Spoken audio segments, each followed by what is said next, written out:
We're disappointed. We were looking forward to giving the Vice President an enthusiastic welcome. And we were confident that she would find this. You know, she speaks very much about the high ideals and how it's good to get away from division and come together in unity and all. Well, that's what the Al Smith dinner is all about. We haven't given up yet. We're not used to this. We don't know how to handle it. This hasn't happened in 40 years since Walter Mondale turned down the invitation. And remember, he lost 49 out of 50 states. I don't want us to say there's a direct connection there.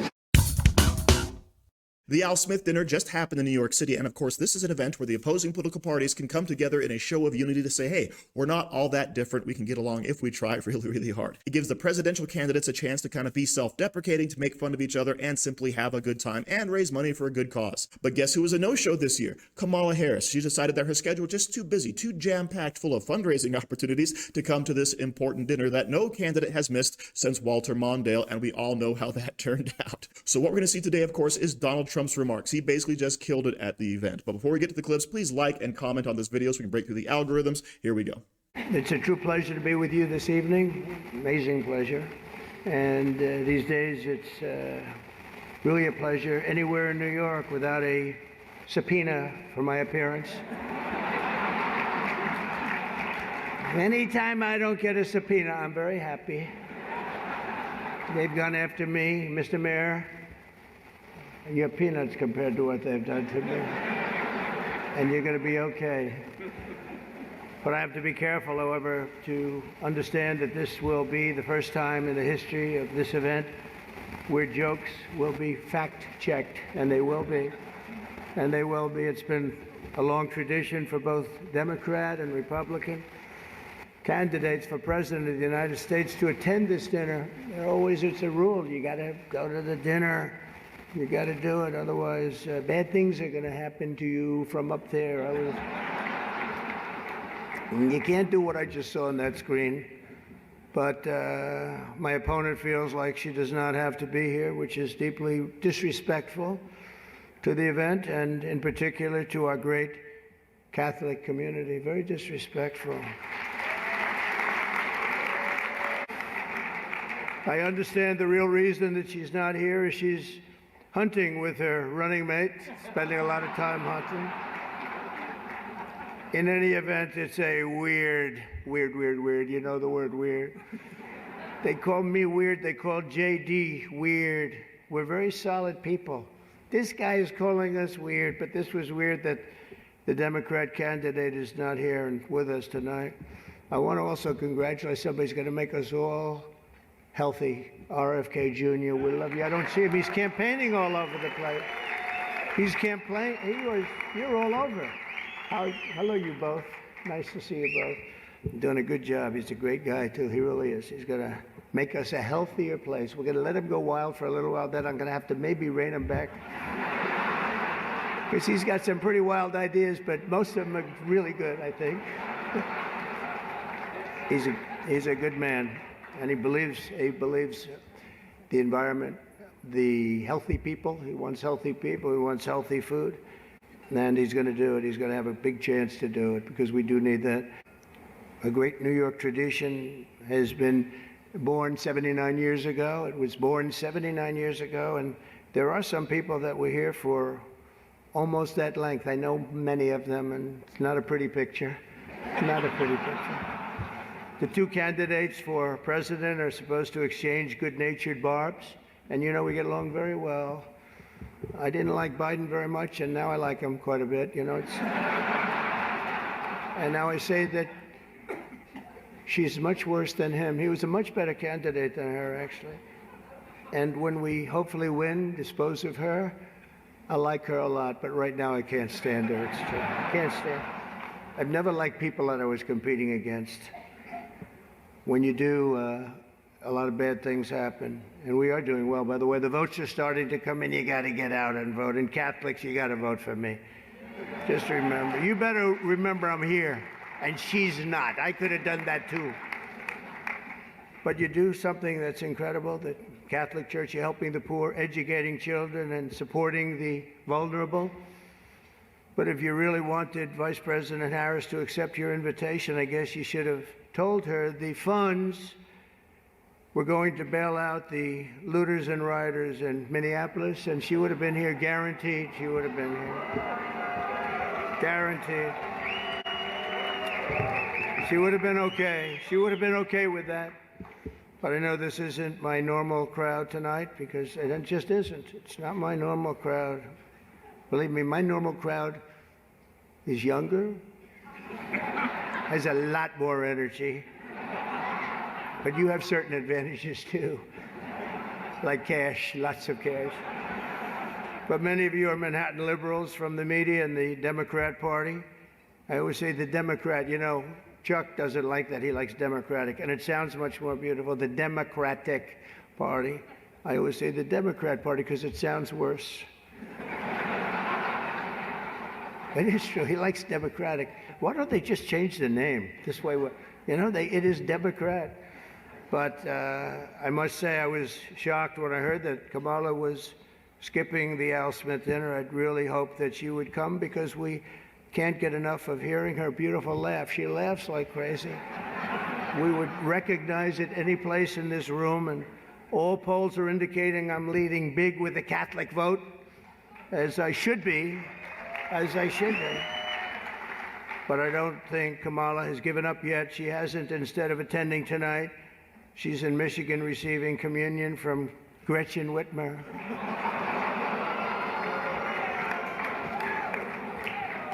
That's not a pretty sight. But Catholics, please don't be too insulted by Kamala's absence. If the Democrats, yeah, he says, thank you very much, I appreciate it. If Democrats really wanted to have someone not be with us this evening, they would have just sent Joe Biden. You know, he's having second thoughts, you know that, right? He wants to come back. If she does any worse in the polls, they're going to bring him back again, I think. Chuck, he's going to do it. He's the one that got him out. That's the guy. Much more so than Crazy Nancy, I will tell you, because I know him. He did it. Joe has almost disappeared from view. The only way he could be seen less is if he had a show on CNN. They had nothing. They've got nothing. Fake news, right? Fake. But apparently Joe didn't think it was fair for me to have the podium to myself with Kamala skipping the event. So he called, looked at me, and said, don't. Does anybody understand that? Yes. I thought it was actually very good until just now. It was announced this morning that at a funeral yesterday, in a rare moment of clarity, Joe told Barack Hussein Obama that, quote, only a few people got that. Or as Rush Limbaugh used to say, Barack Hussein Obama. Remember, bro? He was a piece of work. We miss him. But as he told Barack Hussein Obama, quote, she's not as strong as me. She's not as strong. Do you understand that? And Obama agreed, saying, that's true. Other than that, I think the Democrats are getting along quite well. Right? Nobody got that one. The fact is, we need new leadership in this country. Right now, we have someone in the White House who can barely talk, barely put together two coherent sentences, who seems to have mental faculties of a child, it's said. There's a person that has nothing going, no intelligence whatsoever, but enough about Kamala Harris. Let's get on to something else. I know Kamala's word because she spends a lot of time complaining. I won't agree to another debate. But the truth is, I've debated twice this year, once against Joe Biden and once against David Muir of ABC. But the press is reporting that Democrats are starting to panic. They're panicking. They are panicking because, you know, the votes that are coming in very, very strong, a certain way. I won't tell you what way that is, but Chuck Schumer is here looking very glum. Doesn't he look glum? He looks glum.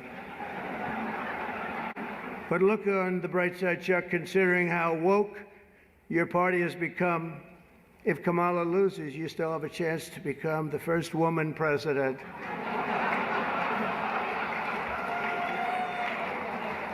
And I actually said, do you mind if I do that? He said, no, you got to do what you got to do. He's a pro. He's a professional.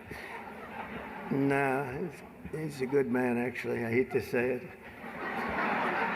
Don't ever use it against me, please. They'll say, this dinner was really setting me back when I say it now, but I've known him a long time. There's a group called White Dudes for Harris. Have you seen this? White Dudes for Harris. Anybody know? Are some of you here? White Dudes for Harris? Doesn't sound like it. But I'm not worried about them at all because their wives and their wives' lovers are all voting for me. Every one of those people is voting for me. And as you may have seen, Kamala did an interview on Fox News yesterday. It went so poorly for her that the Democrats have been forced to install another 100 drop boxes throughout the city. A major issue in this race is child care, and Kamala has put forward a concept of a plan. A lot of people don't like it. The only piece of advice I would have for her in the event that she wins would be not to let her husband, Doug, anywhere near the nannies. Just keep them away. That's a nasty one. That's nasty. I told these idiots that gave me this stuff, that's too tough. Oh, I did, you know, they told me the last time I did this, I was running against crooked Hillary. Hillary. No, I was running against crooked Hillary and I did it, and I thought it was a roast. So I was told it's a roast. And I had the meanest guy you've ever seen write stuff up, and man, was the room angry. Even the Cardinal remembers. I went overboard, don't you agree, Cardinal? It was like terrible. And I knew I was in trouble around midway through because, you know, people had not, even my own side was angry at me. They were saying, it's too much. But I did it anyway. I didn't give it Campaigning can take a toll on a family and family life, although I hear that Kamala and her husband carve out some really beautiful alone time at the end of the day for an intimate dinner, just Doug, her, and the teleprompter that she uses quite well. And by the way, she wouldn't have liked this tonight if she was told about no teleprompter. I can't believe I saw a teleprompter. They said they've never had a teleprompter in the history of this dinner. I told that to the Cardinal, right? And then a teleprompter pops up for, he must be a very important comedian to get that. They give you one, but not me. How about that one? Huh? Come here. Yeah, and you did a good job. Tradition holds that I'm supposed to tell a few self-deprecating jokes this evening. So here it goes. Nope, I've got nothing. I've got nothing. There's nothing to say. I guess I just don't see the point of taking shots at myself when other people have been shooting at me for a hell of a long time and they shoot hard. I'd like to thank our MC this evening, Jim Gaffigan. Most recently, Jim has been playing Tim Waltz on Saturday Night Live. And that'll be a very short gig, I hope, Jim. But it was fun while it lasted, wasn't it? Let's see how that lasts. It better be quick. We don't want him, and I'm not going to say anymore. But unfortunately, Governor Waltz isn't here himself, but don't worry, he'll say that he was. He's going to say he was. I used to think the Democrats were crazy for saying that men have periods, but then I met Tim Waltz. The stupid show, The View, is so bad now that the other day I was watching it and thinking to myself, you know what? They really need to bring Rosie O'Donnell back. That show is bad. Those people are bad. I know every one of them, and they are bad news, I want to tell you. We have another former New York City mayor with us, frankly, easily the worst in our history. And it's not Michael, that I can tell you. I'm surprised that Bill de Blasio was actually able to make it tonight, to be honest. He was a terrible mayor. I don't give a shit if this is comedy or not. He was a terrible mayor. He did a horrible job. That's not comedy, by the way, that's fact. But unlike the rest of New York, at least Bill doesn't have to worry about the criminals. They owe him big. He let them get away with a lot of stuff. Well, I'd better wrap up because Mayor Adams told me earlier that I needed to make this one very quick, especially the city has reserved this room for a large group of illegal aliens coming in from Texas. That's right, they've reserved many rooms, a lot of rooms, too many rooms. But in all seriousness, it's an honor to be here to support the city and the community. It's a great community that I love. I've been here a long time and I love it. And then it's going to make a big comeback, and I'm going to help it make a comeback. I'm going to win, and I'm going to make a comeback. We're going to turn this thing around. The great thing about Donald Trump, of course, is his sense of humor. That is what's drawn a lot of people to support him in the first place, okay? And notice, half of his remarks were scripted. The other half were basically him commenting on those scripted remarks. And being able to be up on stage in liberal New York City and still have a whole swath of people actually love him, applaud for him, and be happy that he's there is truly amazing. And I'm hoping we have a landslide win in a couple of weeks. So thank you for watching. Don't forget to like, share, comment, subscribe, and stay safe out there, people, because they're coming after you.